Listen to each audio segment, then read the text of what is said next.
答えは死ぬだ。なんでわかるの？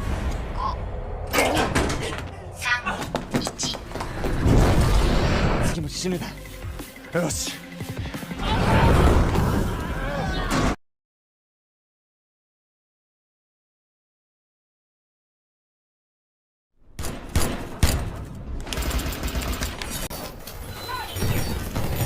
Selamat datang di Alice in Borderland.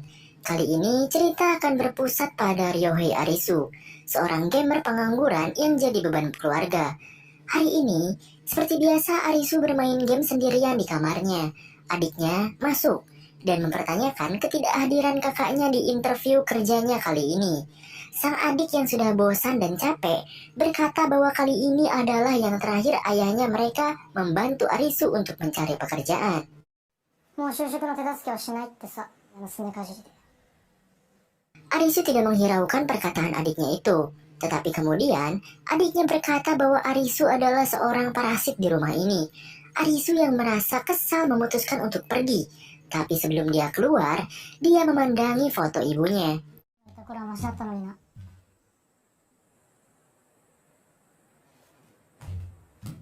Ayahnya sedang bersiap untuk bekerja. Melihat Arisu yang akan pergi, dia meminta Arisu untuk tidak menghalangi adiknya.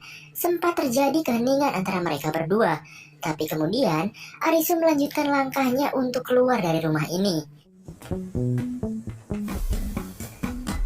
Saat berjalan, Arisu mengirim pesan kepada dua sahabatnya, yaitu Chota dan Karube. Dan di sisi lain, Karube sedang mesra berciuman dengan seorang wanita yang ternyata merupakan pacar dari bosnya sendiri. Si bos datang dan mereka refleks berhenti. Si bos bertingkah dengan normal, tapi kemudian dia menghantam Karube dengan bogem mentahnya.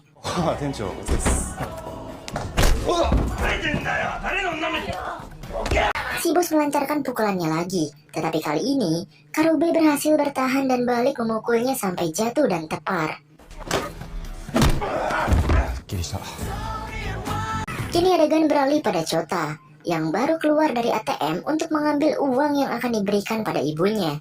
Chota ingin agar sekarang jadi terakhir kalinya dia memberi ibunya uang. Tapi tentu saja, ibunya tidak mau dong. Ibunya mulai berbicara omong kosong tentang kejahatan yang memenuhi kota ini dan ingin membersihkannya. Chota yang frustasi langsung mengiyakan permintaan ibunya dan berjalan pergi. Arisu masih berjalan. Karena tak ada yang membalas, ia membuka game Rubik digital dan mulai memainkannya dengan mahir. Bahkan tanpa melihat cuy. Kemudian, akhirnya Karube membalas dan memberi kabar kalau dia dipecat. Dan Chota juga berkata kalau sekarang dia bolos dari pekerjaannya. Mereka memutuskan untuk berkumpul dan minum amer bersama-sama. Hari ini adalah hari yang buruk bagi mereka bertiga. Arisu sampai duluan di tengah-tengah Shibuya. Lalu, beberapa saat kemudian, Chota dan Karube tiba. Mereka saling mengobrol dan membahas pub mana yang akan mereka datangi. Chota membayangkan tentang invasi zombie di Shibuya. Arisu menanggapi bahwa yang akan bertahan mestinya Karube karena dia jago berkelahi. Tetapi, Karube justru menjawab kalau yang akan bertahan adalah Arisu sendiri. Di tengah basa-basi itu, Karube tiba-tiba berkata agar Arisu berhenti bergaul dengan mereka dan menjalani hidup yang normal. Arisu dan Chota menertawakannya, tetapi tampaknya Karube serius tentang hal ini.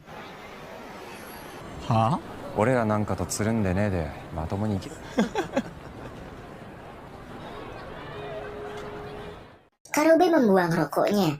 Kemudian tiba-tiba dia menggendong Arisu di pundaknya. Arisu digiring ke tengah-tengah lautan manusia. Awalnya dia enggan, tapi kemudian ia pun merasakan sensasi menyenangkan saat berada di atas.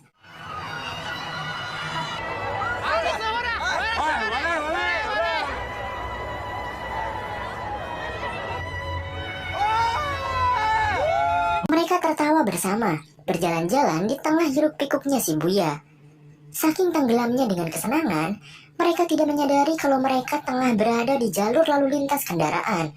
Mobil-mobil yang berlalu lalang mengelaksoni mereka. Bahkan ada yang sampai saling tubruk.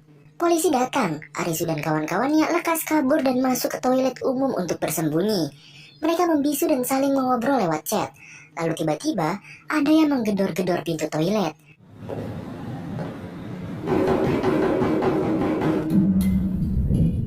Sesaat setelah suara gedoran hilang, tiba-tiba lampu padam. Arisu keluar untuk memeriksa sekitar. Namun toilet yang barusan diisi oleh beberapa orang tiba-tiba menjadi sepi.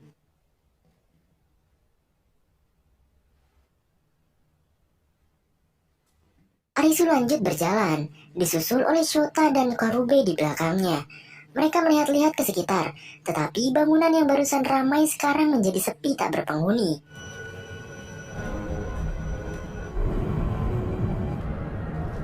Mereka bertiga melangkah keluar, dan pemandangan di hadapan mereka benar-benar kosong. Tak ada satupun manusia yang berjalan, dan kendaraan pun hanya diam di tengah jalan. Dengan ini, Alice in Borderland episode pertama resmi dimulai.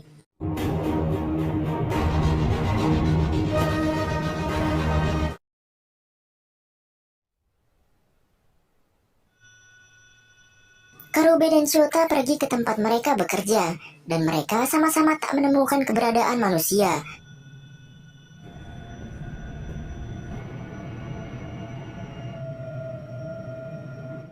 Arisu berjalan di tengah-tengah kota. Dia berteriak tapi tak ada satupun yang menjawabnya. マジかよ。 Mereka bertiga kembali berkumpul, menyampaikan keadaan tempat yang mereka kunjungi. Hasilnya nihil, mereka pun duduk di tengah jalan hingga malam pun tiba. Arisu dan Shota saling bercanda. Mereka menganggap kalau situasi sekarang cukup menyenangkan dan menikmatinya. 会社行かなくていいし 童貞だぞ。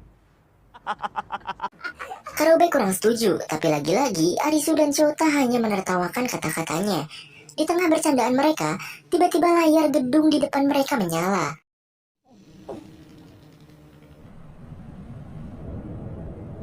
Tertera pemberitahuan bahwa sebuah game akan dimulai beberapa saat lagi. Lalu, layar tersebut memberi petunjuk arah di mana game tersebut akan dilaksanakan.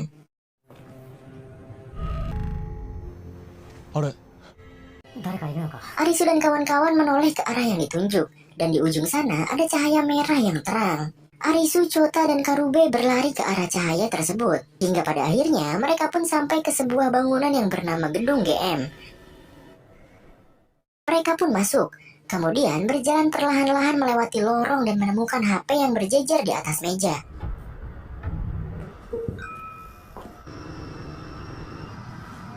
Dan di bawahnya ada tulisan 1 per orang. Arisu dan 2 sahabatnya mengambil HP masing-masing, dan saat dinyalakan, HP tersebut melakukan pengenalan wajah. Setelahnya, muncul pemberitahuan untuk menunggu game dimulai. Waktu yang tersisa adalah 2 menit. Arisu bertanya-tanya, dan tiba-tiba seorang wanita kantoran muncul. Karube bertanya kemana orang-orang pergi, tetapi wanita itu hanya berjalan menghampiri mereka. Kemudian, mengambil nemtek Shota dan melemparkannya.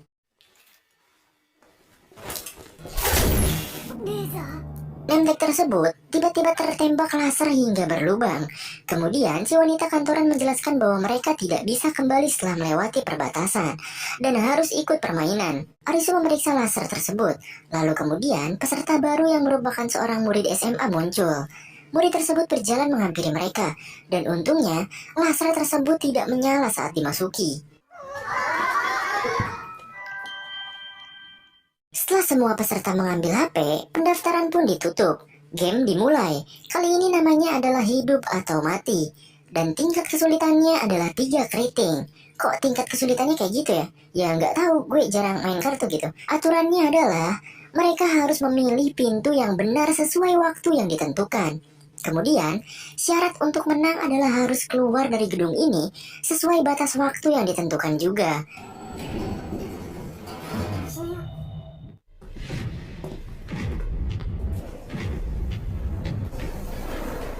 Lalu mereka berlima masuk ke sebuah ruangan yang terdapat 2 pintu dalamnya. Yang satu pintu kehidupan, yang satu pintu kematian dengan gambar tengkorak. ゲーム Shota merekam ruangan dengan HP-nya. Lalu si murid SMA berkata kalau dia ingin pulang. Shota menenangkannya. Kemudian mereka berdiskusi harus memilih pintu yang mana. 骸骨はない 着替えたらどうなるんですか？ Arisu bertanya pada si wanita kantoran yang mengetahui tentang game ini. Dan dia menjawab kalau mereka harus membuka pintu hidup. Arisu bertanya alasannya, tapi wanita tersebut tidak memberi jawaban yang spesifik. Chota mencium sesuatu, lalu tiba-tiba asap keluar dari lantai. Waktu tinggal tersisa 30 detik dan mereka mulai panik. Karena waktu semakin berkurang, si murid SMA langsung berlari membuka pintu hidup.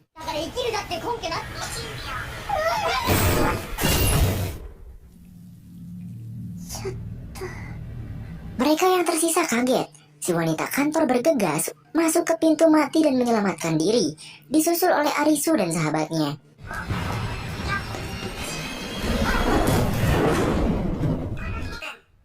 Di ruangan ini, waktu yang diberikan adalah 1 menit 50 detik.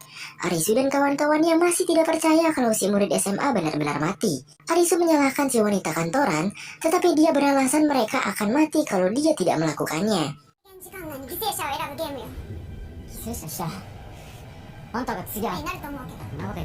Chota muntah di belakang. Sementara mereka bertiga masih berdebat tentang siapa yang akan membuka pintu selanjutnya.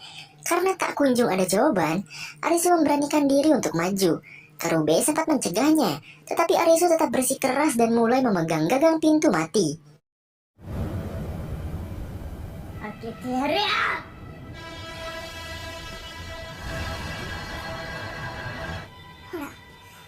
Selama beberapa detik, Arisu masih belum membukanya. Pada akhirnya, dia melepaskan gagang tersebut dan menyerah. Waktu tersisa 20 detik, dan Karube memberanikan diri untuk maju dan membuka pintu hidup. Dan untungnya, dia selamat cuy.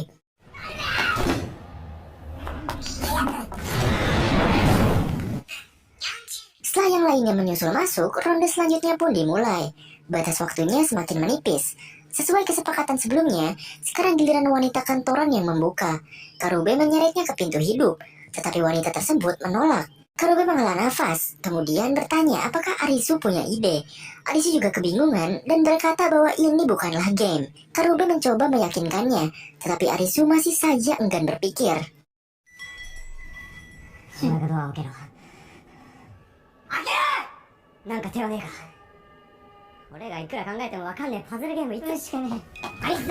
Karube mulai naik pitam, berkata kalau Arisu hanya bisa bermain game sementara dia selalu bekerja keras.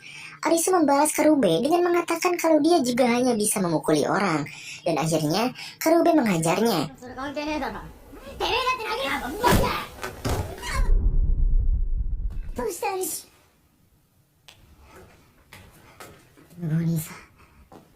Setelah dihajar, tiba-tiba Arisu kepikiran sesuatu. Waktu tersisa 30 detik.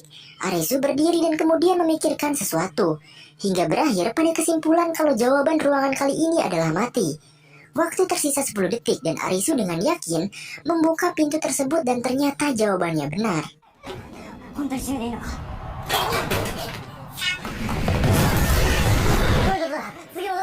Arisu bangkit dan mulai melakukan perhitungan sesuai dengan petunjuk yang dia lihat sebelum game dimulai. Dia meminta alat tulis. Wanita kantor dan Chota memberikannya pulpen dan secari kertas. Arisu mulai menggambar denah ruangan dan menjelaskan teka-teki di permainan ini.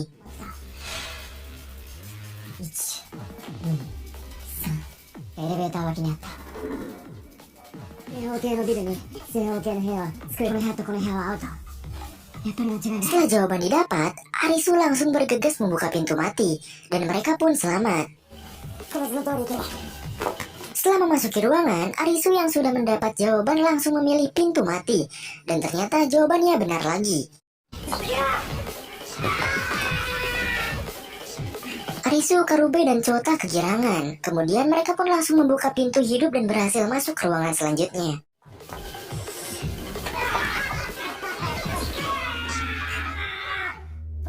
Tapi ternyata sesuatu yang tak terduga mereka hadapi. Ruangan ini sama sekali tidak ada pintu di depannya. Dan letaknya sekarang berada di samping. Arisu menggambar lagi denahnya. Dan dia sadar kalau ada yang terlewat. Chota dan yang lainnya hampir membuka pintu mati. Tapi Arisu dengan segera menghentikan mereka. Arisu kembali berpikir keras layaknya orang cerdas. Bahkan gue gak bisa jelasin ulang saking cerdasnya dia gitu kan.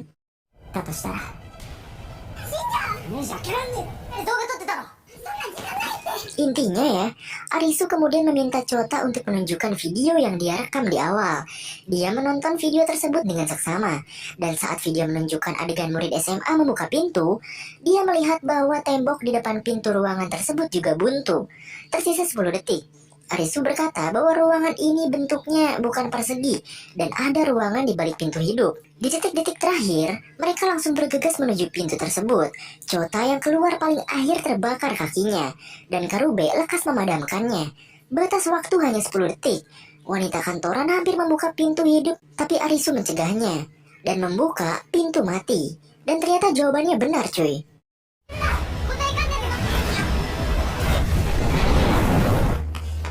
Mereka semua berhasil selamat dan game pun berhasil dimenangkan. Tetapi, luka bakar di kaki Chota tampak cukup parah.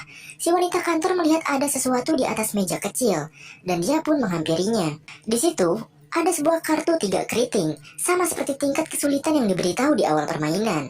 HP mereka menyala, dan muncul notifikasi bahwa mereka mendapat visa 3 hari. Tiba-tiba, muncul seorang pria kantoran yang tangannya terluka. Dia menyatakan kalau dia mundur dari permainan dan berkata bahwa permainan ini tak berujung berapa kali pun mereka menyelesaikannya. Visanya berakhir hari ini. Tiba-tiba, laser merah pun muncul dan membunuhnya seketika.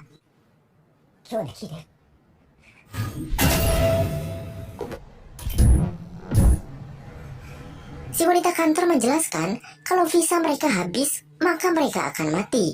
Dan kalau tak ingin mati, maka mereka harus terus bermain. Arisu menatap ke angkasa, dan kemudian muncul laser-laser merah di seluruh pelosok kota. Di kejauhan, seorang wanita yang cantik jelita memandangi fenomena tersebut. Dan episode pertama pun berakhir, cuy.